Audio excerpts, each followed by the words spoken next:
உங்களுக்கு யூனிவர்ஸோட சைட்லேருந்து உங்களுக்கு என்ன ஒரு மெசேஜஸ் வருது அப்படின்றத பற்றி பார்க்கலாம். So what is universe messages for you all?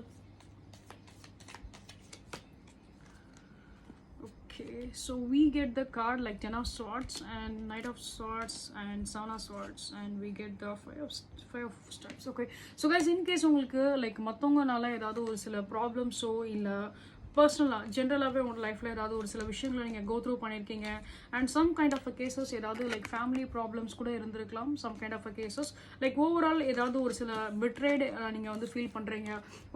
ஐ மீன் நம்பி ஒரு சில விஷயத்தில் நீங்கள் ஏமாந்து போயிட்டீங்களோ இல்லை ஏதாவது ஒரு சில லாஸஸில் நீங்கள் போயிட்டீங்க அப்படின்னா ஸோ அந்த லாஸஸ்லேருந்து நீங்கள் வந்து ஓவர் கம் பண்ணக்கூடிய ஒரு பவர் உங்களுக்கு வந்து கண்டிப்பாக கிடைக்கும். அண்ட் யூனிவர்ஸோட ஒரு பிளெஸிங்ஸ் இருக்குது அப்படிங்கிறனால இந்த ஒரு பேட் டைமையும் நீங்கள் வந்து கண்டிப்பாக லைக் இதை வந்து கடத்திடுவீங்க அப்படின்ற மாதிரி தான் இருக்குது in a very positive way. And நீங்களாவே ஒரு சில ஆக்ஷன்ஸ் உங்களோட லைஃப்க்கு நீங்களே எடுப்பீங்க அண்ட் அது வந்து உங்களுக்கு வந்து ஒரு பெட்டர் லைஃப் உங்களுக்கு வந்து கொடுக்கும். ஒரு பெஸ்ட்டான ஒரு ஃபியூச்சர் உங்களுக்காக கண்டிப்பாக அமையும். ஓகே.